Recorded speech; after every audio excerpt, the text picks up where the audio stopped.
اعوذ باللہ من الشیطان الرجیم بسم اللہ الرحمن الرحیم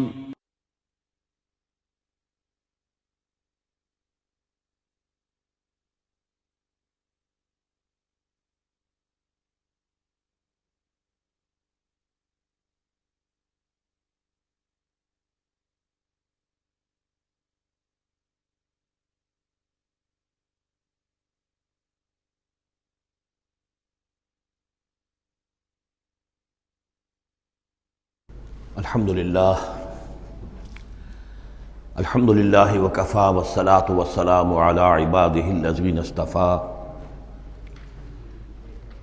خصوصاً علی افضلہم وخاتم النبیین محمد الامین وعلی آلہ وصحبہ اجمعین اما بعد فقد قال اللہ تبارک وتعالی کما ورد فی سورة الاحزاب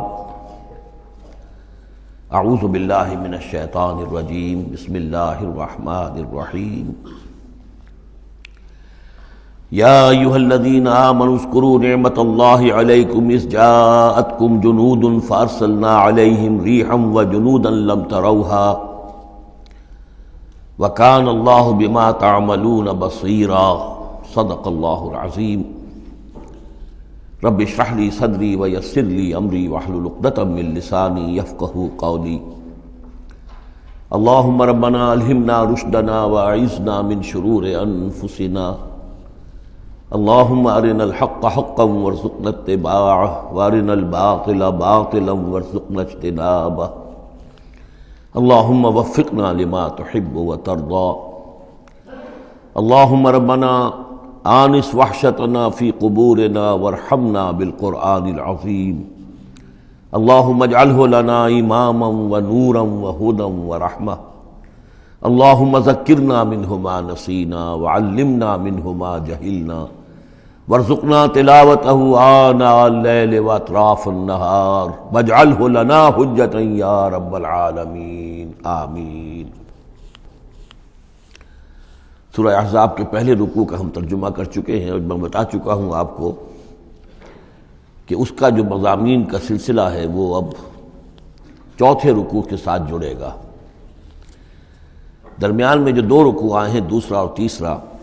یہ دونوں غزوہ احزاب کے ضمن میں ہیں۔ غزوہ احزاب کا بھی جو کچھ مختصر سا تاریخی پس منظر اور اس کے حالات میں آپ کو بتا چکا ہوں کہ اللہ تعالیٰ نے ایسی سچویشن پیدا فرما دی کہ جس میں مسلمانوں کے لیے شدید ترین اور سخت ترین امتحان ہو گیا۔ جو میرا اپنا اندازہ ہے واللہ عالم، ذاتی اعتبار سے جس قدر شدید معاملہ حضور کے ساتھ ہوا ہے طائف میں،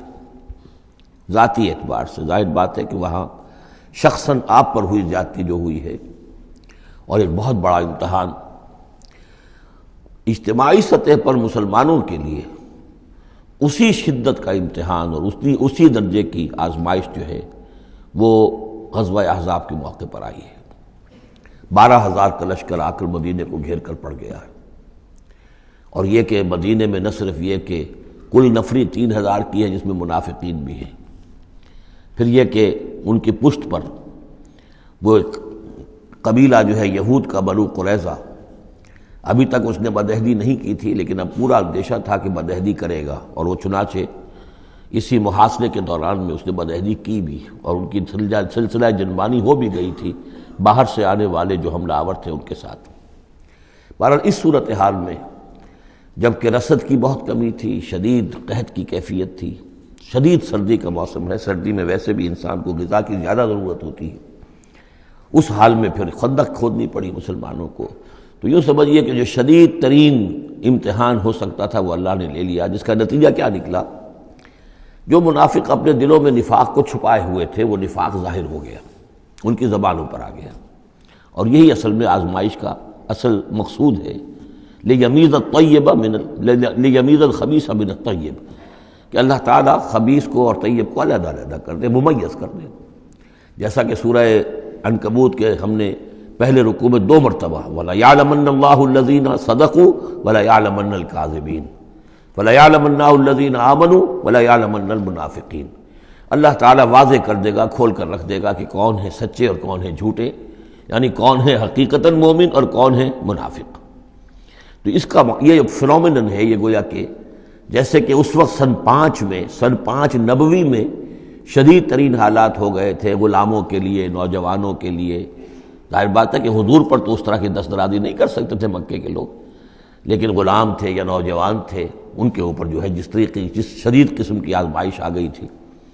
اسی طرح کی گویا کہ آزمائش سن 5 نبوی میں یہ غزوہ احزاب کی شکل میں بدری دور میں آ گئی ہے۔ یہ 5 ہجری ہے، وہ 5 نبوی ہے۔ یا ایھا الذین آمنوا اذکروا نعمت اللہ علیکم، اہل ایمان یاد کرو اللہ کے اس انعام کو جو تم پر ہوا۔ اذ جاءتکم جنود، جب تمہارے پاس تم پر حملہ آور ہوئے بہت سے لشکر، بنو غطفان آئے، بنو فزارہ آئے مشرق کی طرف سے، اور جنوب اور مغرب کی طرف سے جو ہے چلے آ رہے ہیں قریش، اور ان کو جو ہے پوری سپورٹ حاصل ہے شمال سے یہود کی۔ ان میں وہ کہ بنو نذیر بھی ہیں کہ جو مدینہ ہی سے نکالے گئے تھے، اور اس کے علاوہ یہ کہ خیبر کے یہودی بھی ہیں۔ فارسلنا علیہم ریحن، تو جب وہ لشکر آ گئے تم پر حملہ آور ہوئے تو ہم نے ان پر ایک آندھی بھیج دی، ایک تیز جھکڑ بھیج دیا۔ وجنودا لم تروہا، وہ آندھی تو تم نے بھی دیکھی کہ آندھی آئی ہے، لیکن یہ کہ اور لشکر بھی ہم نے اتارے تھے جو تم نے نہیں دیکھے، یعنی فرشتے۔ وکان اللہ بما تعملون بصیرا، اور جو کچھ تم کر رہے تھے اللہ اسے دیکھ رہا تھا۔ کون اب کس کے منہ پر، کس کی زبان پر نفاق آ گیا ہے، کس کا ایمان اور پختہ ہو گیا ہے۔ تو یہ ایک جملے میں گویا کہ پوری داستان کو تو اللہ نے سمو لیا۔ 20-25 دن تک محاصرہ رہا، اکا دکا مبارزت ہوئی۔ عمرو بن عبد ود آیا، وہ ان کا بہت ہی پورے عرب کا معنی ہوا جو ہے، وہ شہ سوار بھی تھا اور بہت بڑا وہ لڑاکا آدمی، 90 برس کی عمر، لیکن یہ کہ اس کے مقابلے میں آنے کی کوئی جرت نہیں کرتا تھا۔ جب وہ آیا ہے اور اس نے اپنے گھوڑے کو وہ ایڑ لگائی ہے کہ چھلانگ مار کر پوری جو تھی وہ خندق اس کو پار کر کے آ گیا، اور اکیلا ادھر آ کے کھڑا ہو گیا کہ آؤ کوئی ہے تمہارا مقابلہ وہ جو مجھ سے کر سکے۔ بہرحال سب لوگ ششدر حیران کہ اب اس کے مقابلے میں کون جائے۔ بالآخر حضرت علی نکلے رضی اللہ تعالیٰ عنہ، تو حضرت علی نے اس سے کہا، بلکہ اس نے کہا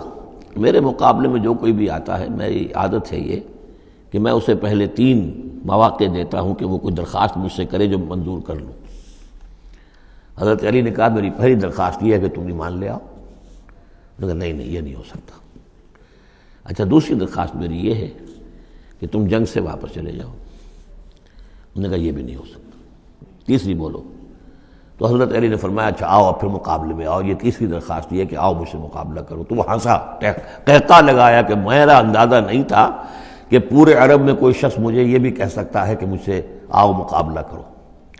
بہرحال حضرت علی نے اسے واصل جہنم کیا رضی اللہ تعالی عنہ وارضاہ۔ تو اس قسم کی اکی دکی مبارزتیں ہوئیں، کوئی باقاعدہ جس کو کہتے ہیں کوئی مٹ بھیڑ لشکروں کی وہ نہیں ہو سکی، لیکن یہ کہ 25 دن کا محاصرہ طول کھینچ گیا تھا۔ ادھر وہ حضرت نعیم ابن مسعود اشجعی نے جو بھی کچھ سلسلہ جنبانی کیا، کوئی سری جھوٹ تو نہیں بولا، لیکن یہ کہ ایک توریے کے انداز میں ایسی شکل پیدا کر دی کہ جس سے بنی قریظہ کے اور ان کے درمیان بھی کم سے کم بد اعتمادی ضرور پیدا ہو گئی فوری طور پر۔ پھر وہ آندھی آئی شدید، اور اللہ نے جو فرشتے بھیجے انہوں نے کیا کیا یہ ہمیں نہیں معلوم، کیا شکل اختیار کی کہ بہرحال وہ سب کے سب اپنے پڑاؤ اٹھا کر چلے گئے۔ لیکن جو اس دوران صورت رہی ہے اس کا نقشہ کھینچا جا رہا ہے۔ اس جاؤکم من فوقکم ومن اسفل منکم، جب کہ وہ آئے لشکر تمہارے اوپر سے بھی تمہارے نیچے سے بھی۔ یہ جو جغرافیائی جو سلسلہ ہے عرب کا، میں نے کئی دفعہ آپ کو بتایا ہے کہ شمالاً جنوباً یہ جو حجاز کا پہاڑی سلسلہ چلتا ہے شمالاً جنوباً، اسی میں مکہ ہے، طائف ہے، مدینہ ہے، اسی کے آخر میں اوپر جا کر تبوک ہے۔ تو اس پہاڑی سلسلے اور ساحل کے درمیان ایک میدان ہے، یہ تہامہ کہلاتا ہے۔ تہامہ نیچے ہے، بہرحال میدان ہے وہ، تو اب پہاڑی سلسلہ آیا۔ پھر یہ کہیں 30 میل، کہیں 40، کہیں 50 میل چوڑا جو یہ پہاڑی سلسلہ، اس کے بعد جو آتا ہے وہ سطح مرتفع ہے، وہ اونچی سطح ہے، لیکن مرتفع، اس میں پہاڑی سلسلہ نہیں ہے، سطح ہے۔ تو اس جاؤکم من فوقکم، تو گویا کہ جو ادھر سے آئے ہیں وہ اوپر سے آئے ہیں، جو مشرق سے آئے، بنو غطفان وغیرہ کے جو قبائل آئے، اور من اسفل منکم، نیچے سے جو تہامہ کی طرف سے ہو کر آئے ہیں وہ قریش کا لشکر جو ہے کہ جو مکے سے ہو کر آیا ہے۔ وَإِذْ زَاغَتِ الْأَبْصَارُ، اور جب کہ نگاہیں کج ہو گئی تھیں، جسے ہم کہتے ہیں کہ نگاہیں پتھرا گئیں خوف کے مارے. وَبَلَغَتِ الْقُلُوبُ الْحَنَاجِرَ، اور جب دل جو ہے وہ حلق میں آ گئے تھے، ہنسلیوں میں آ کر پھنس گئے تھے. جب آدمی کے اوپر دہشت ہو تو اس طریقے سے معلوم ہوتا ہے، جسے ہم کہتے ہیں دل بلیوں اچھلنے لگا، تو معلوم ہوتا ہے جب دل کی دھڑکن تیز ہوتی ہے کہ شاید وہ نکل جائے گا یہاں سے. وَتَظُنُّونَ بِاللَّهِ الظُّنُونَ، اور تم پھر اللہ کے بارے میں بڑے طرح طرح کے گمان کر رہے تھے، اب دل میں تمہارے خیال آ رہے تھے. ہنالک ابتلی المؤمنون، اس وقت اہل ایمان کا خوب امتحان لے لیا گیا، ابتلا خوب ہم نے کر لی، جانچ لیا، پرکھ لیا. وزلزلوا زلزالا شدیدا، اور وہ ہلا مارے گئے، جھنجھوڑ دیے گئے. وَإِذْ يَقُولُ الْمُنَافِقُونَ، اب نتیجہ کیا نکلا؟ جبکہ کہہ رہے تھے وہ منافق، والذین فی قلوبہم مرض، اور جن کے دلوں میں روگ تھا، ما وعدنا اللہ ورسولہ الا غرورا، ہم سے اللہ اور اس کے رسول نے جو وعدے کیے تھے جھوٹے ثابت ہوئے، ہمیں سبز باغ دکھا کے مروا دیا اللہ نے اور اس کے رسول نے. ہم سے کہا تھا کیسر و کسریٰ کی سلطنتیں تمہارے قلبوں میں آئیں گی، ہم سے کہا تھا اللہ کی مدد آئے گی، یہ کہاں اللہ کی مدد آئی. بعض منافقین نے کہا ہمارا حال تو یہ کہ ہم قضاء حاجت کے لیے باہر نہیں جا سکتے ہیں، ہم مدینے کے اندر محصور ہو گئے ہیں. ظاہر بات ہے کہ سینیٹیشن کا بھی کوئی نظام نہیں تھا، کس قدر وہاں پر اس سے ایک مسئلہ پیدا ہو چکا ہو، باہر نکل نہیں سکتے بالکل، تو قضاء حاجت وغیرہ بھی وہی ہو رہی ہے. یہ ان کے منہ پر جو ہے، ان کی زبانوں پر جو اندر کا خبث تھا، اندر کی گندگی تھی، زبانوں پر آ گئی. ما وعدنا اللہ ورسولہ الا غرورا، نہیں وعدہ کیا تھا ہم سے اللہ اور اس کے رسول نے مگر جھوٹا، دھوکے کا وعدہ. وَإِذْ قَالَتْ طَائِفَةٌ مِّنْهُمْ يَا أَهْلَ يَثْرِبَ، اور جبکہ ان میں سے ایک گروہ یہاں تک کہہ رہا تھا اے یثرب والو، لا مقام لکم فارجعوا، اب تمہارا کوئی ٹھکانہ نہیں ہے، لوٹ جاؤ یہاں سے، کہاں تم مقابلہ کر سکتے ہو، یہ 12,000 کا لشکر آ گیا، کوئی ممکن ہے، کوئی امکان تمہیں نظر آتا ہے تو کسی طریقے سے کہیں سے بھاگنے کے لیے راستہ تلاش کرو. وَيَسْتَأْذِنُ فَرِيقٌ مِّنْهُمْ النَّبِيَّ، اور ان میں سے ایک گروہ جو ہے آ کر نبی سے اجازت طلب کر رہا تھا. یقولون ان بیوتنا عورا، اور وہ کہہ رہا تھا کہ ہمارے تو گھر کھلے پڑے ہوئے ہیں، یعنی گھروں کو اندیشہ ہے، گھروں کے اوپر پیچھے سے بنو قریظہ کے لوگ حملہ آور ہو جائیں، ہماری عورتیں وغیرہ جو ہم نے چند حویلیوں کے اندر جن کو جمع کیا ہے. آپ نے یہی کیا تھا حضور نے صلی اللہ علیہ وسلم، خواتین کو بچوں کو ایک ایسی جگہ پر کہ جہاں وہ وسطی علاقہ تھا مدینے کا، اور وہاں بڑی کوئی حویلی تھی اس میں جمع کر دیا تھا. تو اب وہ تو ہمیں تو اندیشہ ہے، ہمارے گھر خالی پڑے ہوئے ہیں، اس کے اوپر حملہ ہو سکتا ہے. وما ہی اب عورا، حالانکہ وہ نہیں کھلے پڑے ہوئے تھے، اللہ تعالیٰ نے اور اللہ کے رسول نے پہرے وغیرہ کا بندوبست کیا ہوا تھا. ان یریدون الا فرارا، حقیقت میں وہ فرار چاہتے تھے، بھاگنا چاہتے تھے. یہ تو بہانہ تھا جو بنا رہے تھے، اصل میں جنگ سے پیٹھ دکھا کر بھاگنا مقصود تھا. وَلَوْ دُخِلَتْ عَلَيْهِمْ مِنْ أَقْطَارِهَا، اور اگر کہیں داخلہ ہو ہی گیا ہوتا دشمن کا اس مدینے کے اندر اس کے چاروں طرف سے، ثُمَّ يُسْئِلُ الْفِتْنَةَ، اور پھر ان سے مطالبہ کیا جاتا فتنے کا، یعنی ارتداد کا. اگر یہ مشرکین کی فوجیں جو ہیں کہیں خدا نہ خواستہ مدینے میں داخل ہو جاتی اور اب وہ کہتی کہ یا تو مرتد ہو جاؤ اور یا تمہیں قتل کرتے ہیں، تو وہ ما تلبسوا الا لآتوها، وہ اس فتنے کو قبول کر لیتے، مرتد ہو جاتے. وما تلبسوا بها الا یسیرا، اور تھوڑی سی دیر بھی نہ لگاتے، بہت ہی تھوڑا سا وقفہ، یعنی وہ ایمان ان کے دلوں میں اس کی جڑیں گہری تھی ہی نہیں، تو وہ مرتد ہونے کے لیے تیار تھے. وَلَقَدْ كَانُوا عَاهَدُوا اللَّهِ مِنْ قَبْلُ، حالانکہ چونکہ وہ مسلمان تھے تو انہوں نے عہد کیا تھا اللہ سے اس سے قبل، لا یولون الادبار، کہ وہ کبھی پیٹھ نہیں دکھائیں گے، جب بھی حق و باطل کا مقابلہ ہوگا پیٹھ نہیں دکھائیں گے. وَكَانَ عَهْدُ اللَّهِ مَسْئُولًا، اور یقیناً اللہ کے ساتھ جو عہد کیا گیا اور پھر اس کے بارے میں باز پرس ہوتی ہے کہ وہ عہد پورا کیا گیا یا نہیں کیا گیا. قُلْ لَن يَنفَعَكُمُ الْفِرَارُ إِنْ فَرَرْتُم مِّنَ الْمَوْتِ، اے نبی ان سے کہہ دیجئے کہ تمہیں یہ بھاگنا اور فرار مفید نہیں ہو سکتا اگر تم موت سے بھاگ رہے ہو، اب القتل یا قتل سے، اس لیے کہ موت تو ہر جگہ آ سکتی ہے. وَإِذًا لَا تُمَتَّعُونَ إِلَّا قَلِيلًا، اور آج موت نہ آئی، فرض کیجئے اس موقع پر نہ آئی، تب بھی آخر دنیا میں کوئی سامان رسنے بسنے کا جو ہے رہنے کا وہ آخر لامحدود تو نہیں ہے. لا طلب ثم لا تمتعون الا قلیلا، نہیں تمہیں ساز و سامان ملے گا دنیا کی زندگی کا مگر تھوڑا سا، کچھ دن اور جی لو گے. قل من ذا الذی یعصمکم من اللہ، ان سے پوچھئے کون ہے وہ جو تمہیں اللہ سے بچا سکے. ان اراد بکم سوءا، اگر اللہ ہی نے فیصلہ کر لیا ہو تمہارے بارے میں کسی بری چیز کا، او اراد بکم رحمہ، اور اگر اللہ نے رحمت کا فیصلہ کیا ہو تو کون ہے جو اس کی رحمت کے آڑے آ سکے؟ وَلَا يَجِدُونَ لَهُم مِّن دُونِ اللَّهِ وَلِيًّا وَلَا نَصِيرًا، اور یہ نہیں پائیں گے اللہ کے مقابلے میں نہ کوئی ولی، حمایتی اور نہ مددگار۔ قد یعلم اللہ المعوقین منکم، تم میں سے اے نام نہاد مسلمانوں، اے منافقوں،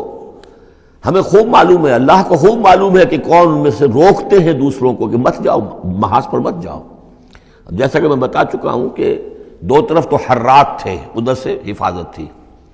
پیچھے بنو قریظہ تھے، چونکہ وہ معاہد تھے، ان سے معاہدہ تو موجود تھا، لہذا اس اعتبار سے بظاہر وہ بھی محفوظ تھا، ادھر سے حملہ نہیں ہو سکتا تھا، اگرچہ اندیشہ ہر وقت تھا کہ کبھی وہ بھی دغا دیں تو پھر یہ ہے کہ چکی کے دو پارٹوں کے درمیان مسلمان آ جائیں گے۔ لیکن جو سامنے کا علاقہ تھا وہاں وہ خندق جو ہے کھود دی گئی، اور خندق سے ادھر جو ہے وہ مسلمان مورچہ لگا کے بیٹھے ہوئے، تو اب اس جو بھی وہ محاذ بنتا تھا اس پر کوئی نہیں جاتا تھا، روکتے تھے ادھر مت جاؤ، کہاں جا رہے ہو؟ قد یعلم اللہ المعوقین منکم، تم میں سے جو لوگ روکتے ہیں دوسروں کو، والقائلین لاخوانہم ہلم الینا، اور جو کہتے ہیں اپنے بھائیوں سے آؤ ہماری طرف آؤ، گھروں میں گھس جاؤ، چھپ جاؤ، تمہارا جو ہے کہیں نام و نشان نہ رہے، کہاں جا رہے ہو موت کے منہ میں۔ ولا یاتون الباس الا قلیلا، اور وہ نہیں آتے، حاضر نہیں ہوتے جنگ میں، یعنی میدان جنگ میں جہاں پر کہ فوجوں کا پڑاؤ ہے، آمنے سامنے کا معاملہ، مگر کبھی کسی وقت۔ شاذ اشیحۃ علیکم، اے مسلمانوں یہ تمہارے حق میں بہت بخیل ہے، کوئی خیر نہیں چاہتے تمہارے لیے، یہ خیر خواہ نہیں ہے، تمہارے بدخواہ ہے۔ فاذا جاء الخوف رأیتہم، اور جب خوف اگر چلا جائے، یہ لشکر چلے جائیں، یہ خوف کی کیفیت ختم ہو جائے، رأیتہم ینظرون، اذا جاء الخوف، جب خوف آتا ہے، خوف کی کیفیت پیدا ہو جاتی ہے، خوفناک صورتحال، رأیتہم ینظرون الیک، تو اے نبی آپ ان کو دیکھتے ہیں کہ آپ کی طرف ایسے دیکھ رہے ہوتے ہیں، تدور اعینہم کالذی یغشی علیہ من الموت، کہ ان کی آنکھیں ایسی پھرتی ہیں جیسے کہ اس شخص کی آنکھ پھرا کرتی ہے کہ جس پر موت کی غشی طاری ہو رہی ہو، کیونکہ اب مرحلہ آ گیا خطرے کا، پھر جنگ ہے، پھر جانا پڑے گا، پھر وہی ساری صورتحال، سارے اندیشے، سارے خطرات،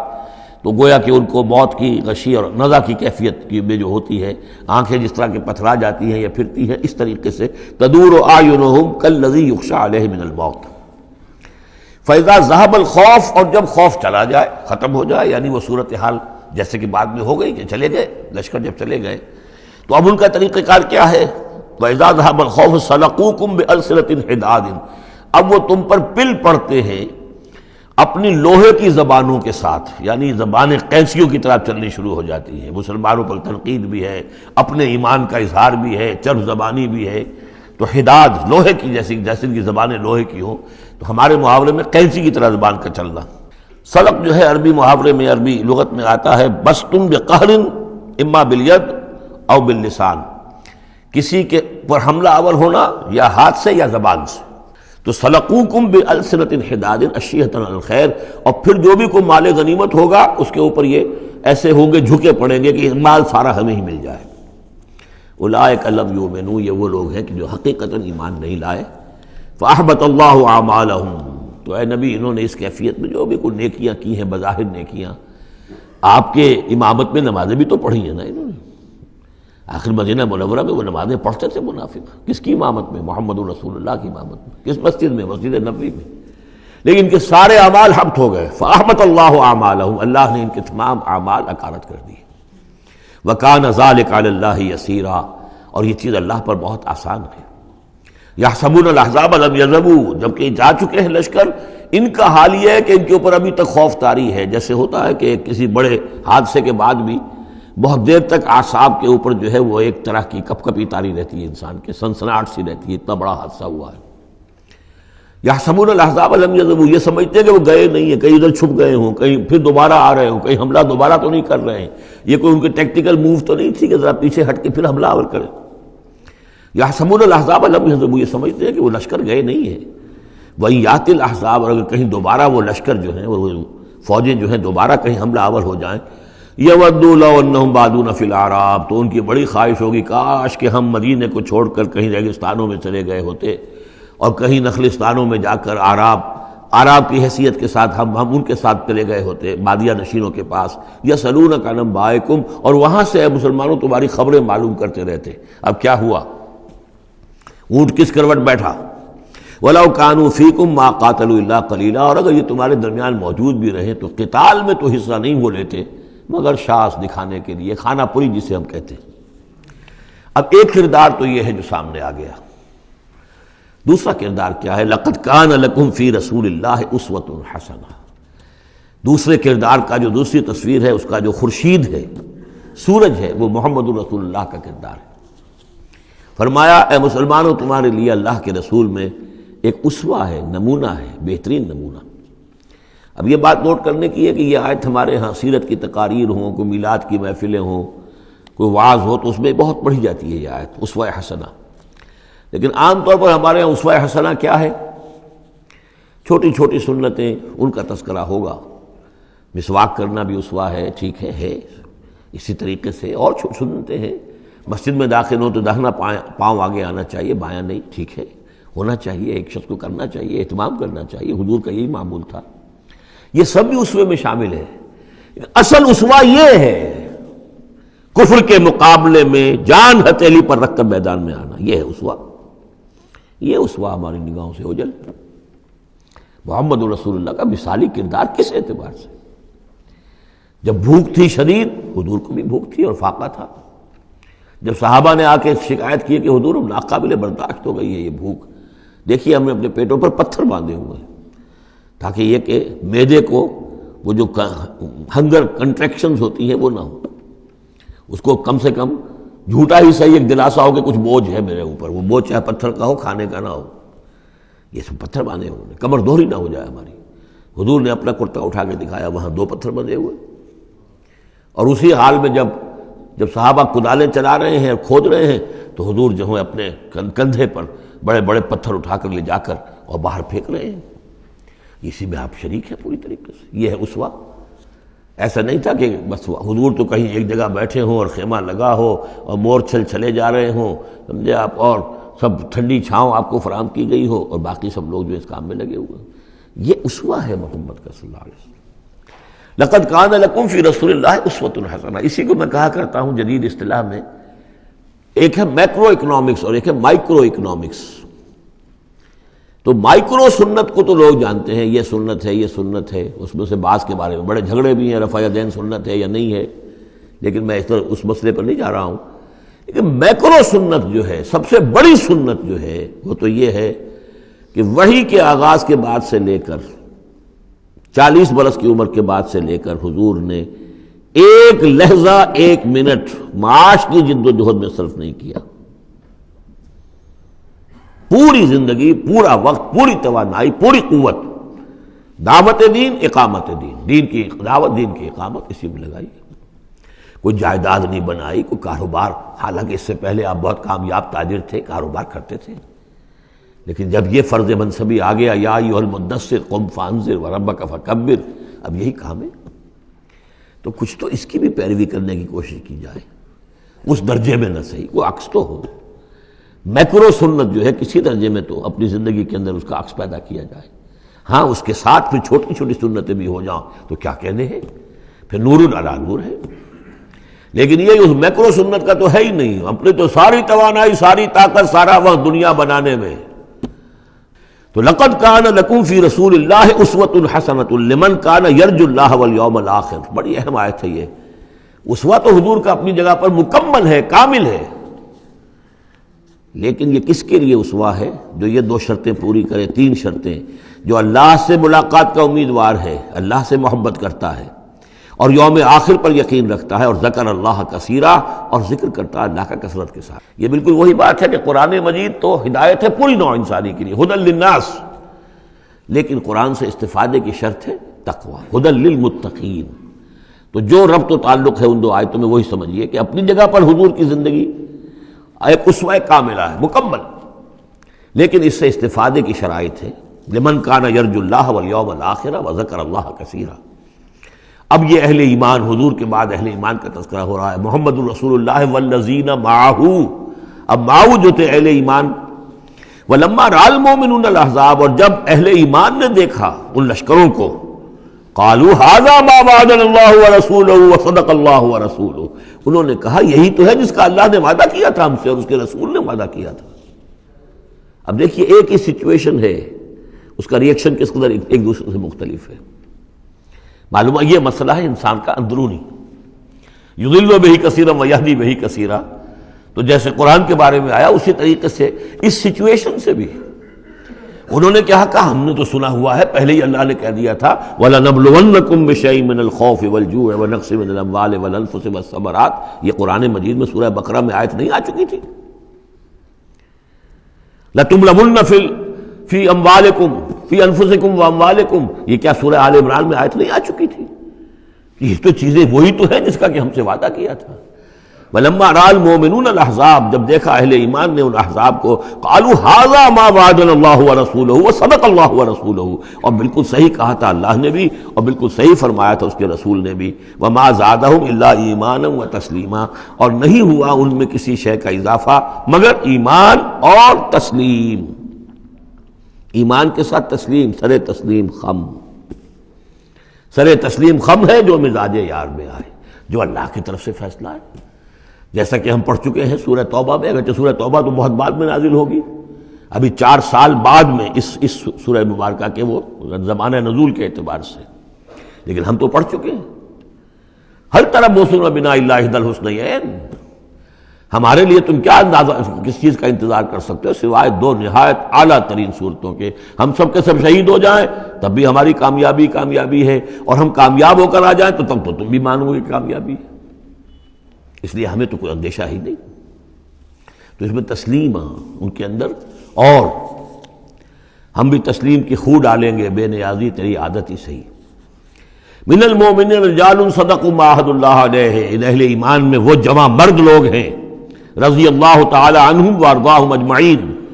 صدقوا ما عاہدوا اللہ علیہ، جنہوں نے سچا کر دکھایا وہ عہد جو انہوں نے اللہ سے کیا تھا۔ انہوں نے کہا تھا وہ اپنی جان اور مال حاضر ہے، ہم جنت کے عوض یہ سب کچھ دینے کو تیار ہیں، انہوں نے وہ عہد پورا کر دیا۔ فَمِنْهُمْ مَنْ قَضَى نَحْبَهُ، ان میں سے وہ بھی ہیں جو اپنی نظر گزار چکے، نظر پیش کر چکے۔ کتنے ہی صحابہ تھے جو اس وقت تک جام شہادت نوش کر چکے تھے، سن 5 ہے یہ تو، سن 3 میں 70 صحابہ تو غزوہ احد کے اندر ہی شہید ہوئے۔ فَمِنْهُمْ مَنْ قَضَى نَحْبَهُ، ان میں وہ بھی ہیں کہ جو اپنی نظر پیش کر چکے۔ وَمِنْهُمْ مَنْ يَنْتَظِرُ، اور باقی جو ہے وہ منتظر ہے کہ کب وقت آئے۔ یہ تو ہم انتظار میں ہیں کہ کب اللہ تعالیٰ ہمیں بھی شہادت کا درجہ دے، ہماری بھی شہادت قبول فرما لے۔ وبال دوش ہے سر جس میں ناتواں پہ مگر لگا رکھا ہے تیرے خنجر و ثنا کے لیے، ہم تو اللہ منتظر ہیں کہ کب ہماری باری آ جائے۔ فَمِنْهُمْ مَنْ قَضَى نَحْبَهُ وَمِنْهُمْ مَنْ يَنْتَظِرُ وَمَا بَدَّلُوا تَبْدِيلًا، اور انہوں نے ہرگز تبدیلی کوئی نہیں کی، جو انہوں نے عہد اللہ سے کیا سر بوس میں فرق نہیں آنے دیا۔ لِيَجْزِيَ اللَّهُ الصَّادِقِينَ بِصِدْقِهِمْ، تاکہ اللہ تعالیٰ سچوں کو ان کی سچائی کا پورا بدلہ دے۔ وَيُعَذِّبَ الْمُنَافِقِينَ إِن شَاءَ أَوْ يَتُوبَ عَلَيْهِمْ، اور ان منافقوں کو چاہے تو ان پر عذاب بھیج دے، اور چاہے تو ابھی ان کی توبہ قبول کر لے، انہیں توبہ کا موقع دے دے۔ یہ میں بتا چکا ہوں کہ آخری جو فیصلہ ہوا وہ جب کہ غزوہ تبوک کا معاملہ ہوا ہے، پھر آخری فیصلے ہوئے ہیں۔ یا سورہ نساء جو ہے اس کے اندر بھی وہ آیت آ گئی تھی کہ فی الدرک الاسفل من النار، لیکن آخری چیز کہ اے نبی استغفر لہم او لا تستغفر لہم ان تستغفر لہم 70 مرۃ فلن یغفر اللہ لہم، کہ اب آپ ان منافقوں کے لیے استغفار کریں یا نہ کریں، اگر 70 مرتبہ بھی استغفار کریں گے تب بھی اللہ ان کو معاف نہیں فرمائے گا۔ ان اللہ کان غفور الرحیم، یقینا اللہ غفور الرحیم ہے۔ ورد اللہ الذین کفروا، اللہ نے لوٹا دیا ان کافروں کو جو چڑھ کر آئے تھے بڑے شان و شوکت کے ساتھ، وہ پورے لشکر جو ہے سب چلے گئے، بغیظہم، وہ اپنے غصے کو ساتھ ہی لے گئے۔ وہ غصہ جو ہے وہ نکالے بغیر، یا تو کوئی جنگ ہوتی، کچھ وہ قتل عام کرتے تو کچھ غصہ ان کا نکلتا، اللہ نے ان کو ان کے غصے کے ساتھ ہی واپس کر دیا۔ ورد اللہ الذین کفروا بغیظہم لم ینالوا خیرا، انہیں کوئی خیر حاصل نہ ہو سکا، کوئی فتح ہوتی، کوئی کارنامہ سر انجام دیا ہوتا، کچھ نہیں۔ وکفى اللہ المؤمنین القتال، اور اللہ کافی رہا اہل ایمان کی طرف سے قتال کے لیے۔ اہل ایمان کو تو جنگ کی نوبت ہی نہیں آئی، کھلی جنگ تو ہوئی نہیں، اللہ نے خود ہی آندھی بھیج کر اور جو بھی اپنی خفیہ تدابیر ہیں، جو بھی اپنی مدد تھی فرشتوں کے ذریعے سے، اللہ تعالیٰ نے گویا کہ اہل ایمان کو اس امتحان میں سے تو گزار دیا، باقی یہ کہ کوئی غضب نہیں پہنچنے دیا۔ وکان اللہ قویا عزیزا، اور یقیناً اللہ تعالیٰ قوی اور عزیز ہے، زبردست ہے، قوت والا ہے۔ وانزل الذین ظاہروہم، اب یہ دوسرا ہے، اس کا جو ضمیمہ ہے غزوہ احزاب کا، وہ غزوہ بنی قریظہ ہے۔ روایات میں آتا ہے کہ حضور نے غزوہ، جب یہ لشکر چلے گئے، غزوہ احزاب ختم ہو گیا، تو آ کر واپس گھر آ کر اپنے ہتھیار وغیرہ اتارے، زرہ اتاری، تو حضرت جبرائیل آئے کہ آپ نے ہتھیار اتار دی، ہم نے تو ابھی اتارے نہیں ہیں، ابھی بنو قریظہ کو کیفر کردار تک پہنچانا ہے۔ انہوں نے جو غداری کی اس موقع پر، اپنے عہد کو توڑا ہے، اس کی سزا انہیں دینی ہے۔ چنانچہ حضور نے حکم دیا کہ اب کوئی مسلمان جو ہے عصر کی نماز نہ پڑھے یا کوئی مغرب کی نماز نہ پڑھے، جو بھی کوئی وقت معین کیا، جب تک کہ وہ بنی قریظہ کے علاقے میں پہنچ نہ جائے۔ وہاں جا کر اب وہاں جا کے پھر ان کا گھیراؤ کیا گیا، محاصرہ ہوا۔ وہ محاصرہ بھی خاصا طویل ہوا، ان کا قلعہ بڑا مضبوط تھا، لیکن تنگ آ کر بالآخر انہوں نے ہتھیار ڈال دیے، اور یہ کہا کہ سعد بن معاذ جو رئیس اوس تھے اور ان کے حلیف تھے، اوس کے قبیلے کے ساتھ ان کی پرانی جو ہے وہ حلیفی تعلقات تھے، حلیفانہ تعلقات، کل جو وہ فیصلہ کر دیں گے ہمیں منظور ہوگا۔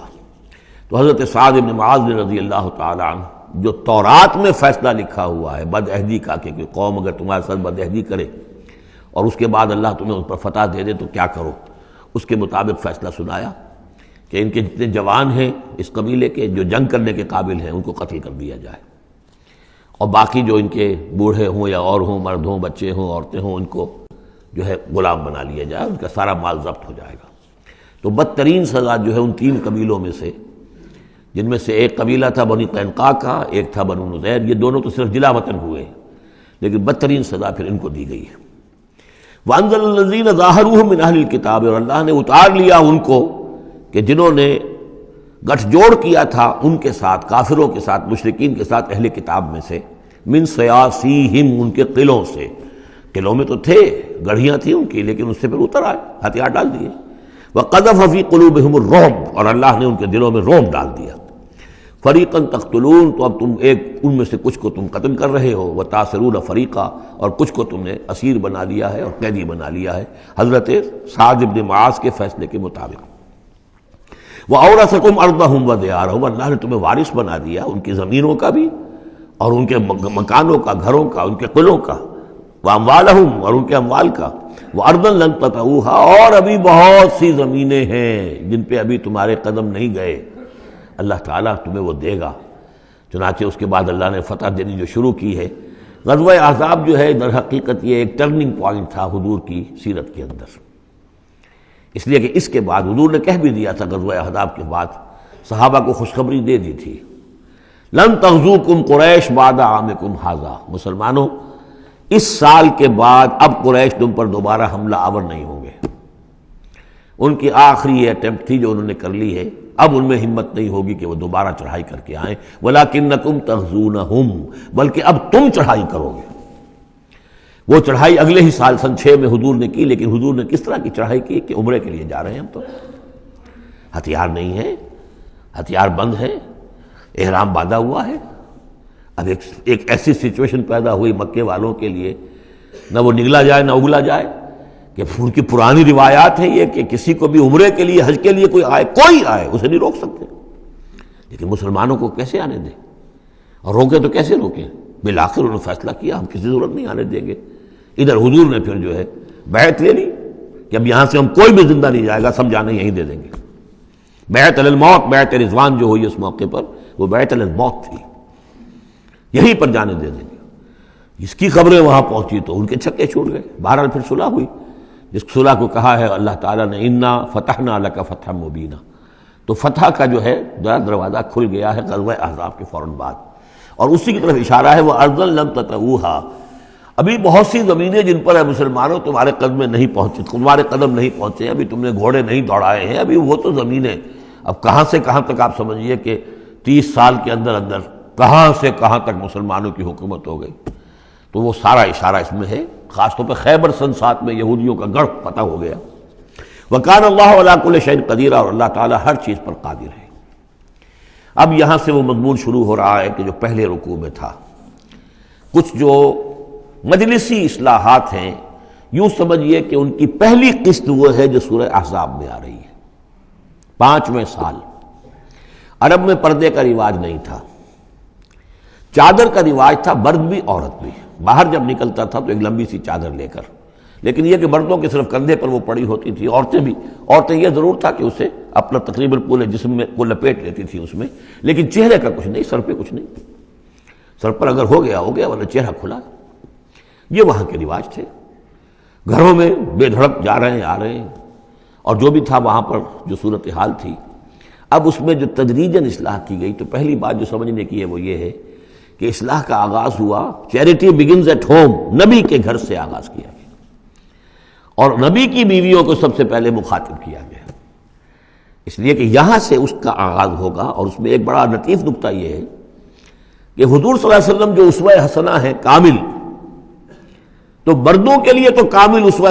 حسنہ ہے حضور صلی اللہ علیہ وسلم، باپ کی حیثیت سے، بیٹے کی حیثیت سے، داماد کی حیثیت سے، خسر کی حیثیت سے، قاضی القضات کی حیثیت سے، سپہ سالار کی حیثیت سے، ہیڈ آف دی اسٹیٹ کی حیثیت سے، امام کی حیثیت سے، خطیب کی حیثیت سے، معلم کی حیثیت سے، مربی اور مزکی کی حیثیت سے، جتنی حیثیتیں آپ گن سکتے ہیں حضور کی سیرت میں اسوہ موجود ہے۔ ایک پہلو سے اسوے میں کمی ہے، اور وہ کمی کیا ہے؟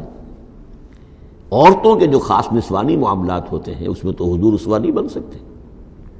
حضور تو مرد ہے،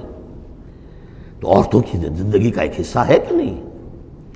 تو عورتوں کے لیے اسوہ کون ہے؟ وہ آپ کے ازواج مطہرات کو اسوہ بنایا جا رہا ہے، اس لیے اصلاح کا عمل ان سے شروع کیا گیا، اور ان کو گویا کہ کہہ دیا گیا کہ تم اگر نیکی کرو گی دوہرا اجر پاؤ گی، کیوں کہ تمہیں تو دیکھ کر تمام مسلمان خواتین نے جو ہے تمہارے نقش قدم کی پیروی کرنی ہے، اور خدا نہ خواستہ تم نے کوئی غلط حرکت کی تو تمہیں دوہری سزا ملے گی، اس لیے کہ تم تو ان کے لیے اب اسوہ ہو۔ تو گویا کہ اسی سورہ مبارکہ میں حضور کے بارے میں آیت آئی ہے لَقَدْ كَانَ لَكُمْ فِي رَسُولِ اللَّهِ أُسْوَةٌ حَسَنَةٌ، لیکن حضور کے اس اسوے میں جو ایک پہلو سے کمی ہے کہ خواتین کے لیے ان کے جو مخصوص نسوانی معاملات ہیں ان کے لیے حضور کی شخصیت میں اسوہ نہیں ہے، اس خلا کو پر کیا ہے ازواج مطہرات کے ذریعے سے۔ یا ایھا النبی قل لازواجک، اے نبی کہہ دیجئے اپنی بیویوں سے، ان کنتن تردن الحیاۃ الدنیا وزینتہا فتعالین امتعکن واسرحکن سراحا جمیلا۔ یہ واقعہ ایلا ہے۔ اب آپ کو معلوم ہے کہ جب مسلمانوں کے ہاں اب خوشحالی آ گئی، اب فتح کا دور شروع ہو گیا، مال غنیمت بھی آیا ہے، تو عام مسلمانوں کے گھر میں خوشحالی ہو گئی، تو ازواج مطہرات برمنائے طب بشری ان کی طرف سے بھی ایک تقاضا آیا کہ اب ہمارا بھی نفقہ، ہمارا خرچہ کچھ بڑھایا جائے۔ اس مطالبے کو حضور نے اتنا ناپسند کیا کہ قسم کھا لی کہ 1 مہینے تک میں گھر میں کسی گھر میں نہیں جاؤں گا، کسی اپنی اہلیہ محترمہ سے ملاقات نہیں کروں گا۔ اور مسجد کے ساتھ ہی ایک بالا خانہ سا تھا، اس میں آپ نے اپنا جو ہے وہ قیام کر لیا، تو ایک طوفان مچ گیا مدینے میں۔ اب حضرت ابوبکر کی بیٹی حضرت عائشہ حضور کے گھر میں ہے، حضرت عمر کی بیٹی حضرت حفصہ حضور کے گھر میں ہے، کہ اب یہ کیا ہو رہا ہے، کیا ان کو طلاق ہو جائے گی، کیا ہوگا، حضور نے کیا فیصلہ کر لیا ہے؟ اس کو ایلا کہتے ہیں، کچھ عرصے کے لیے بیویوں سے قطع تعلق کر لینا، اور یہ سورہ الذین یولون من نسائہم، اس کا حکم جو ہے وہ آ چکا، 4 مہینے سے زیادہ کی اجازت نہیں ہے۔ لیکن یہ کہ بہرحال یہ جب حضور نے کیا تو اس کے بعد پھر یہ آیات نازل ہوئیں کہ اے نبی اب آپ صاف 2 آپشنز رکھ دیجئے اپنی ازواج کے سامنے، اگر تو انہیں دنیا چاہیے تو وہ خود آیات ہی میں دیکھ لیجئے، ان کنتن تردن الحیات الدنیا، کہ اگر تو تم چاہتی ہو دنیا کی زندگی، اس کی زیبائش اور آرائش، وزینتہا فتعالین، آؤ امتعکن، میں تمہیں مال و متاع دے دوں گا، واسرحکن سراحا جمیلا، پھر میں اپنے گھر سے تمہیں رخصت کر دوں گا خوبصورتی کے ساتھ، لیکن یہ کہ پھر تم میرے گھر میں نہیں رہ سکتی، پھر میں اپنے ہاتھ سے تمہیں رخصت کر دوں گا۔ وَإِن كُنتُنَّ تُرِدْنَ اللَّهَ وَرَسُولَهُ، اور اگر تم طالب ہو اللہ کی اور رسول کی، ان کی رضا چاہتی ہو، وَالدَّارَ الْآخِرَةَ، اور بجائے اس دنیا کے تم آخرت کا گھر جو ہے اس کی طالب بن جاؤ، فَإِنَّ اللَّهَ أَعَدَّ لِلْمُحْسِنَاتِ مِنْكُمْ أَجْرًا عَظِيمًا، تو اللہ تعالیٰ نے تم جیسی نیک بیویوں کے لیے اللہ تعالیٰ نے بہت بڑا اجر جو ہے وہ فراہم کیا ہے، تیار کیا ہے۔ یعنی اب آپشن تمہارا ہے، اگر دنیا کی آسائش چاہیے تو آؤ، فیصلہ کر لو، چوز کر لو، چوائس از یورس، میں تمہیں مال و متاع دے کر اپنے گھر سے رخصت کر دوں گا خوبصورتی کے ساتھ، اور اگر میرے ہاں رہنا ہے تو پھر تو یہی ہے، فقر ہے، فاقہ ہے، جو اختیاری فقر تھا آپ کا۔ اس میں ظاہر بات واقعہ یہی ہے کہ جب یہ بات رکھی گئی، سب سے پہلے حضرت عائشہ نے کہا میں تو اللہ اور اس کے رسول کو منتخب کرتی ہوں، اور ایک ایک کر کے تمام ازواج نے یہ کہا، اپنے تمام مطالبات سے وہ دستبردار ہو گئی، اور پوری زندگی اس طرح گزری ہے کہ کبھی 2 وقت جو ہے چولہا گرم نہیں ہوا ہے محمد کے گھر میں صلی اللہ علیہ، کسی بھی گھر میں، کسی بھی زوجہ محترمہ کے گھر میں۔ یا نساء النبی من یات منکن بفاحشۃ مبینۃ، اے نبی کی بیویوں، اگر خدا نخواستہ بالفرض تم میں سے کسی کی طرف سے کسی کھلی بے حیائی کا ارتکاب ہوا، یضاعف لها العذاب ضعفین، اسے عذاب دیا جائے گا دگنا، وکان ذلک علی اللہ یسیرا، اور یہ اللہ پر بہت آسان ہے۔ یہ نہ سمجھنا نبی کی بیویاں تو نبی ہمیں بچا لے گا، اسی لیے قرآن مجید میں بار بار آتا ہے حضرت نوح کی بیوی، حضرت لوط کی بیوی، حضرت لوط کی بیوی کا ذکر بہت زیادہ ہے۔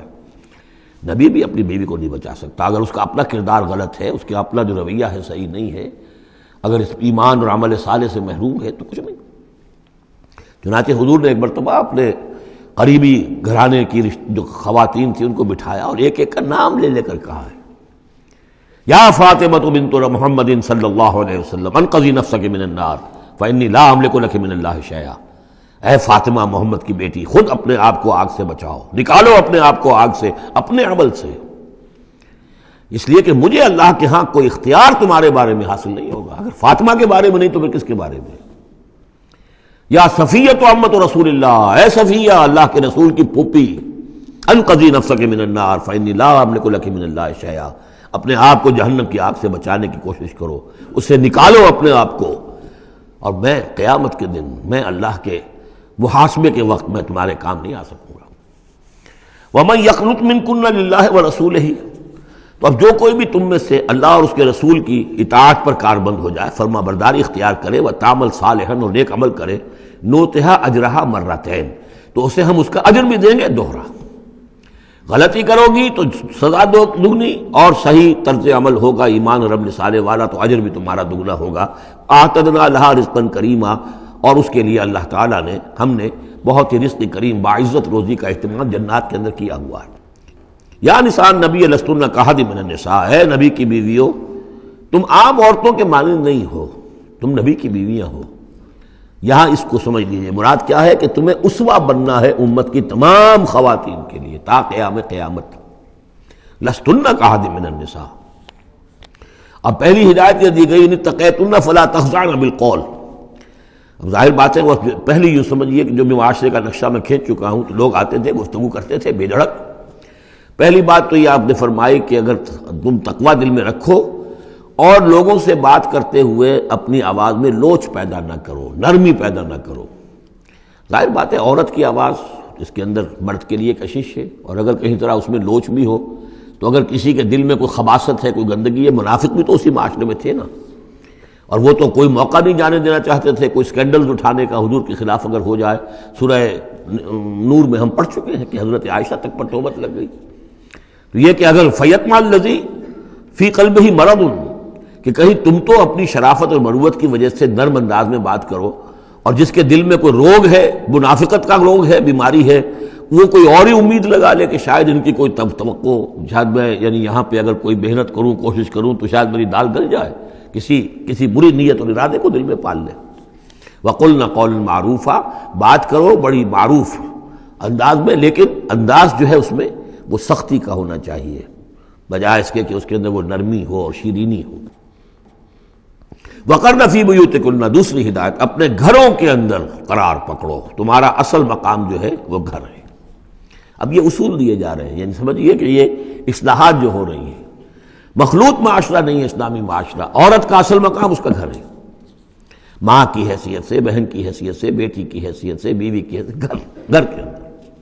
وَقَرْنَ فِي بُيُوتِكُنَّ وَلَا تَبَرَّجْنَ تَبَرُّجَ الْجَاهِلِيَّةِ الْأُولَىٰ، اور مت نکلو باہر بن سنور کر جیسے کہ جاہلیت اولیٰ میں رواج تھا۔ جاہلیت، پچھلی جاہلیت جو تھی، اسلام کے آنے سے پہلے جو تہذیب، جو کلچر وہاں تھا، وہ طریقتکم المثلیٰ، وہ بھی کہتے ہوں گے کہ ہمارا بڑا مثالی کلچر ہے یہ، اس کلچر کو اب چھوڑو، اور یہ جو بند سمر کر باہر نکلنے والی بات ہے کہ تبرج کہتے ہیں کہ نمایاں ہونا، یعنی عورت اگر بناؤ سگار کر کے نکلتی ہے مردوں میں تو کیا چاہتی ہے؟ وہی چاہتی ہے کہ لوگوں کی نگاہیں میری طرف اٹھے، میں توجہات کا مرکز بن جاؤں۔ یہ کام اب چھوڑ دو بالکل، اگر خدا نے خواستہ کہیں ہے بھی کسی کا کوئی پس منظر میں، تو اس کی دوسری ہدایت یہ ہے، گھروں میں قرار پکڑو، گھروں میں رہو، گھروں میں بیٹھو۔ وَقَرْنَ فِي بُيُوتِكُنَّ وَلَا تَبَرَّجْنَ تَبَرُّجَ الْجَاهِلِيَّةِ الْأُولَىٰ وَأَقِمْنَ الصَّلَاةَ وَآتِينَ الزَّكَاةَ وَأَطِعْنَ اللَّهَ وَرَسُولَهُ، اور نماز قائم کرو اور زکوٰۃ ادا کرو اور اللہ کی اور اس کے رسول کی اطاعت پر کاربند رہو۔ انما یرید اللہ لیذھب عنکم الرجس اہل البیت ویطہرکم تطہیرا۔ اے نبی کے گھر والوں، یا اہل البیت اب آ گیا یہاں پہ، نبی کے گھر والوں، اس سے پہلے ہم پڑھ چکے ہیں یہ اہل البیت حضرت سارہ کو خطاب کیا تھا فرشتوں نے کہ سلام ہو آپ کو اے نبی کے گھر والوں اہل البیت، اور یہاں ساری گفتگو جو ہو رہی ہے وہ حضور کے ازواج سے ہو رہی ہے۔ تو اہل بیت اصلاً ہیں حضور کی ازواج مطہرات۔ البتہ یہ ہم مانتے ہیں کہ حدیث ہے حضور نے یہ چاہا ہے، جو آپ کو محبت تھی حضرت فاطمہ سے، حضرت علی سے اور حضرات حسنین سے رضی اللہ تعالیٰ عنہم، آپ نے فرمایا اللہم ہؤلاء اہل بیتی، اے اللہ یہ بھی میرے اہل بیت ہیں۔ بس یہاں پر بھی کا اضافہ کر لیجئے، کوئی حرج نہیں۔ اصل اہل بیت ازواج مطہرات ہیں، لیکن اے اللہ یہ بھی میرے اہل بیت ہیں۔ تو فرمایا اے نبی کے گھر والوں، یعنی اے نبی کی بیویوں، اللہ تعالیٰ یہ چاہتا ہے کہ تم سے ہر نوع کی برائی کو، گندگی کو بالکل دور کر کے تمہیں پاک اور صاف کر دے، یطہرکم تطہیرا، پوری طرح پاک اور صاف کر دے۔ کیوں؟ تمہیں اسوہ بننا ہے، تمہیں نمونہ بننا ہے۔ نمونہ تو بے داغ ہونا چاہیے، جیسے محمد رسول اللہ صلی اللہ علیہ وسلم کی شخصیت ہے، آئیڈیل پرسنالٹی، آئیڈیل، تو آئیڈیل تو بے داغ ہونا چاہیے۔ اسی طریقے سے تم جس مقام پر ہو کہ اب خواتین امت کے لیے، پوری امت مسلمہ کی عورتوں کے لیے تمہیں اسوہ بننا ہے۔ وَاذْكُرْنَ مَا يُتْلَىٰ فِي بُيُوتِكُنَّ، اور ذرا یاد کیا کرو جو کچھ کے تلاوت کی جاتی ہے تمہارے گھروں میں، من آیات اللہ، اللہ کے آیات میں سے تمہارے گھروں میں وہی اترتی ہے، محمد رسول اللہ صلی اللہ علیہ وسلم۔ بلکہ ایک خاص جو مقام ہے حضرت عائشہ کا، وہ تو حضور نے فرمایا ہے کہ کسی اور میری بیوی کے لحاف میں، جبکہ ایک ہی لحاف میں حضور بھی تھے اور حضرت عائشہ بھی تھی، تو مجھ پر وہی نازل نہیں ہوئی سوائے عائشہ کے لحاف کے۔ لحاف کے اندر بھی وہی نازل ہو رہی ہے، وہ تو دل پہ نازل ہوتی تھی، اس کے اندر تو کوئی دروازے نہیں کھولنے پڑتے تھے کہ حضرت جبریل آئے دروازہ کھولو پھر وہی لے کر آئے ہیں۔ وہ تو یہ کہ فرشتہ ہے اور دل پر نازل کر رہا ہے۔ تو فرمایا کہ تمہارے گھروں میں اللہ کی آیات کی تلاوت کی جا رہی ہے، والحکمہ، اور نبی کی زبان مبارک سے جو احادیث ہے جو آپ بیان کر رہے ہیں، سب سے بڑھ کر تو تمہارے سامنے آ رہی ہے حکمت، حکمت نبوی، یعنی وہ جو وحی خفی ہے اس کا بھی سب سے بڑھ کر تمہارے سامنے جو ہے چرچا ہو رہا ہے۔ ان اللہ کان لطیفا خبیرا، یقین اللہ تعالیٰ بہت باریک بین ہے اور باخبر ہے۔ اب وہ آیت آ گئی ہے، آیت نمبر 35، جس کا میں نے تذکرہ کیا تھا، سورہ نور کی آیت نمبر 35، وہ ہے حقیقت ایمان پر۔ اللہ نور السماوات والارض مثل نورہ کمشکاۃ فیہا مصباح، المصباح فی زجاجہ، الزجاجۃ کأنہا کوکب دری یوقد من شجرۃ مبارکۃ زیتونۃ لا شرقیۃ ولا غربیہ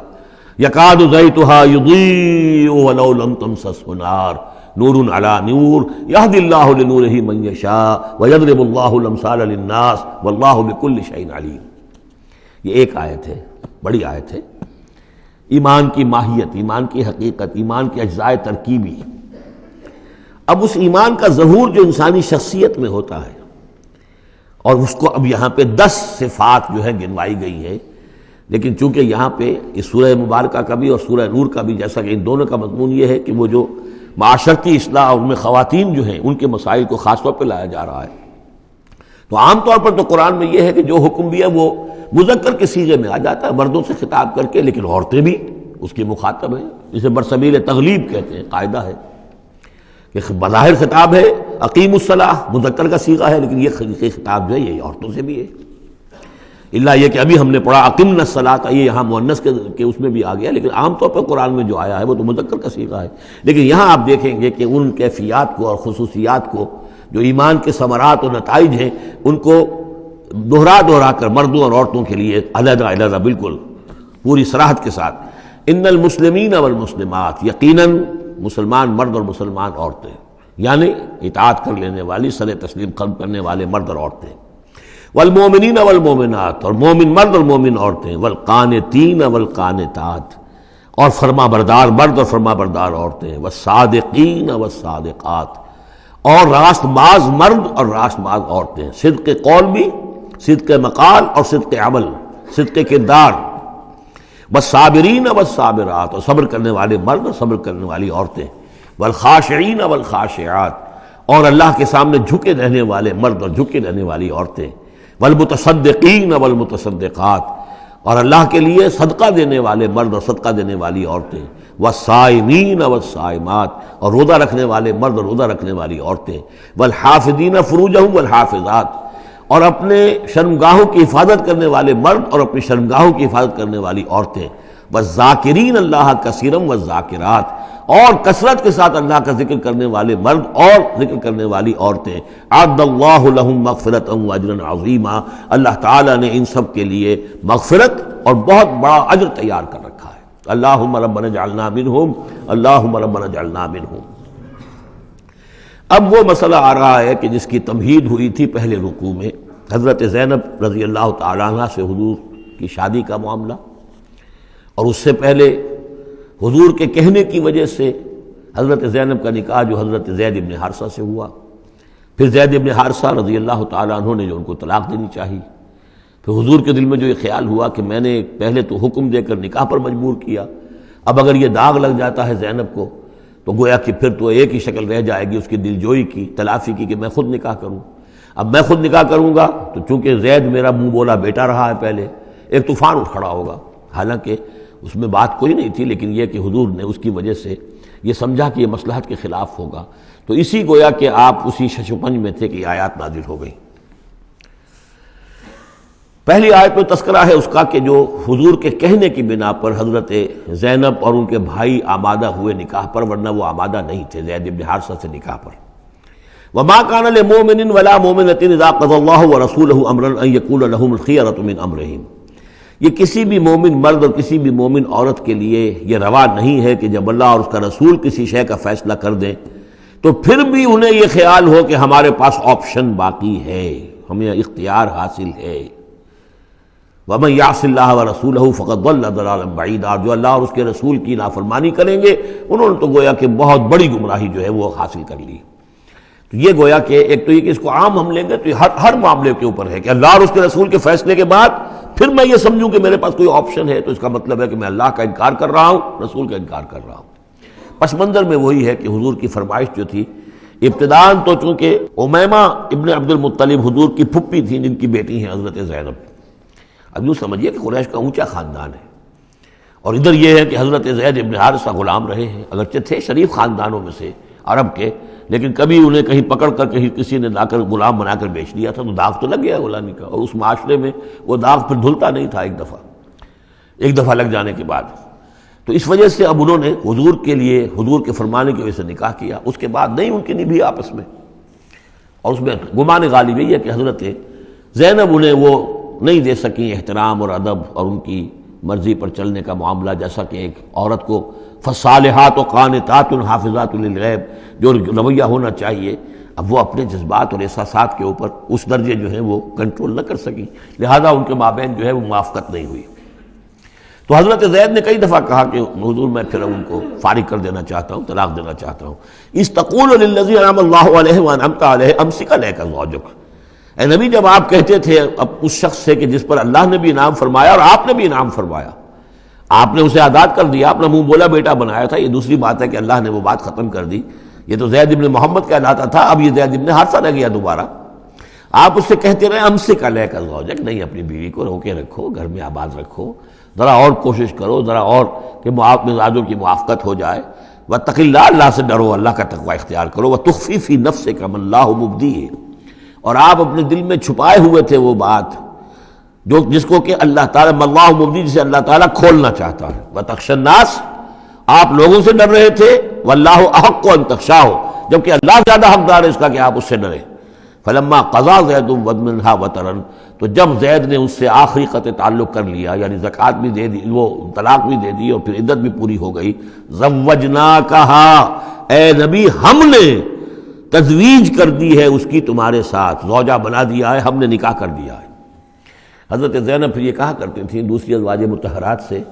فخر کرتی تھیں کہ تمہارے نکاح سب کے جو ہیں زمین پر ہوئے، میرا نکاح آسمان پر ہوا ہے۔ جب حضور نے شادی کی ان سے پھر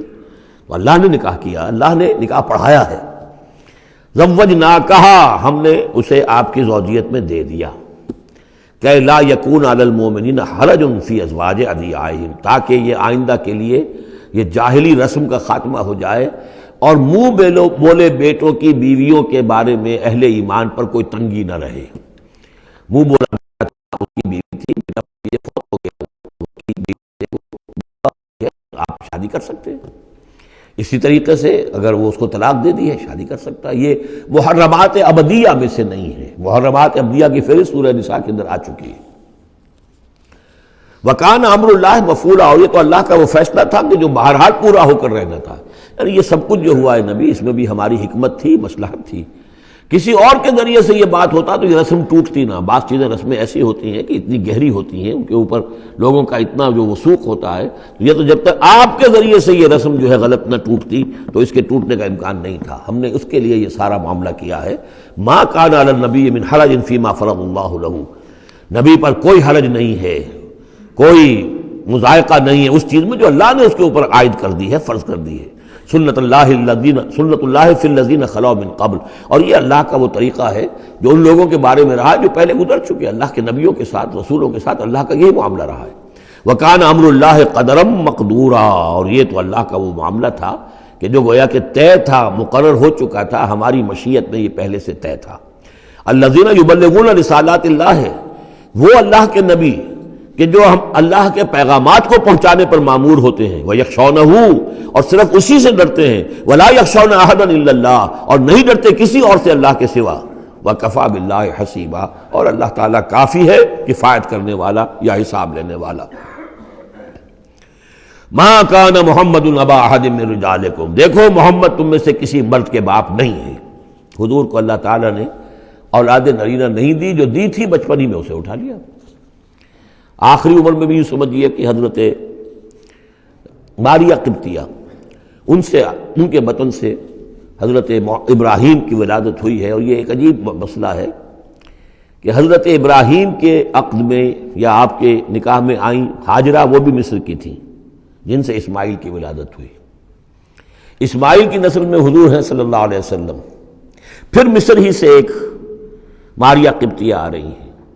اور ان کے بطن سے جو بیٹا ہوا اس کا نام حضور نے ابراہیم رکھا. اور حضور کو بہت محبوب بھی تھا، لیکن وہ بہت ہی چھوٹا ہستہ تھا، بچپن میں ہی فوت ہو گیا ہے، اور حضور کو اس کا افسوس بھی ہوا. یا ابراہیم انا لفراقک محزونون، یا ابراہیم ہم تمہاری جدائی سے بڑے محزون ہیں، ہمیں رنج ہے. بہرحال ما کان محمد ابا احد من رجالکم، تمہارے مردوں میں سے کسی کے باپ نہیں ہے. یہ زید ابن حارثہ کے باپ نہیں ہے. زید ابن حارثہ منہ بولا بیٹا تھا. اب جب کہ ہم نے حکم نازل کر دیا ہے اب وہ سارا سلسلہ منقطع ہو گیا. ولیکن رسول اللہ و خاتم النبیین، بلکہ یہ اللہ کے رسول ہیں اور نبیوں کی مہر ہیں. اب نبوت ختم ہو رہی ہے ان پر، اب کوئی نبی آنے والا نہیں. لہذا جتنی بھی رسومات جاہلیت کی تھیں اگر ان کے ذریعے سے وہ ختم نہ ہو تو پھر کس کے ذریعے سے ختم ہوگی. یہ ہے اس میں جو دلیل مضمر ہے کہ یہ جو کڑوا گھونٹ ہے محمد صلی اللہ علیہ وسلم تو آپ کو کرنا ہی تھا، اس لیے کہ یہ جاہلانہ رسمیں جو ہیں اگر آپ اس کے اندر یہ اقدام نہ کرتے اور آپ نے اپنے منہ بولے بیٹے کی بیوی سے اگر شادی نہ کی ہوتی تو یہ رسم ختم نہیں ہو سکتی تھی. اور یہی بات بتائی جا رہی ہے لوگوں کو، ما کان محمد ابا احد من رجالکم ولکن رسول اللہ و خاتم النبیین، وہ تو اللہ کے رسول ہیں اور خاتم النبیین. اب اس میں ایک بڑا باریک نقطہ ہے، وہ نوٹ کر لیجئے. رسالت حضور کی دائم و قائم ہے، چل رہی ہے ابھی تک. فرق صرف یہ ہے کہ اس وقت تک براہ راست آپ بنفس نفیس اپنی رسالت کے فرائض ادا کر رہے تھے، اب بائی پروکسی ہے، اب امت کے ذریعے سے ہے. جو بھی آپ کے امتی ہیں، جو بھی دین کے خادم ہیں، جو بھی قرآن کے پیغام کو پہنچا رہے ہیں، جہاں تک پہنچا رہے ہیں وہ رسالت محمدی کا پیغام پہنچ رہا ہے. رسالت محمد کی ہے صلی اللہ علیہ وسلم. جیسے کہ ہم نے سورہ انعام میں آیت پڑھی تھی، اوحی الی ھذا القرآن لانذرکم بہ ومن بلغ، اے نبی ان سے کہہ دیجئے یہ قرآن مجھ پر وحی کیا گیا ہے تاکہ اس کے ذریعے سے میں تمہیں بھی خبردار کر دوں اور جسے بھی یہ قرآن پہنچ جائے. اسی لیے امت کو آپ ہدایت دے کر گئے تھے، فَلْيُبَلِّغِ الشَّاهِدُ الْغَائِبَ، اب یہ تمہارا کام ہے اس قرآن کی تبلیغ کرو اور پہنچاؤ، جو بھی یہاں نہیں ہے ان تک پہنچاؤ. تو گویا کہ رسالت محمدی ختم نہیں ہوئی ہے، رسالت محمدی تو چل رہی ہے. لہذا ختم کا لفظ جو آیا ہے وہ رسالت کے ساتھ نہیں آیا، نبوت کے ساتھ آیا. نبوت ختم ہو گئی جب وحی کا دروازہ بند ہو گیا، نبوت ختم ہو گئی. نبوت محمدی آپ کی ذات کے ساتھ تھی، وہ جیسے ہی آپ کی ذات جو ہے وہ اس دنیا سے اس نے پردہ کیا، اس کے ساتھ ہی آپ کی وہ نبوت کا دروازہ بند ہو گیا. لیکن رسالت محمدی وہ تو دائم و قائم ہے. اسی لیے یہاں دیکھیے ولیکن رسول اللہ ہے وخاتم النبیین، آپ تو اللہ کے رسول ہیں اور دائم ہیں اور قائم ہیں، اور خاتم النبیین ہیں اور نبیوں کی مہر ہیں. وکان اللہ بکل شیء علیما، اور یقیناً اللہ تو ہر چیز کا علم رکھنے والا ہے. بارک اللہ لی ولکم فی القرآن العظیم ونفعنی وإیاکم بالآیات والذکر الحکیم.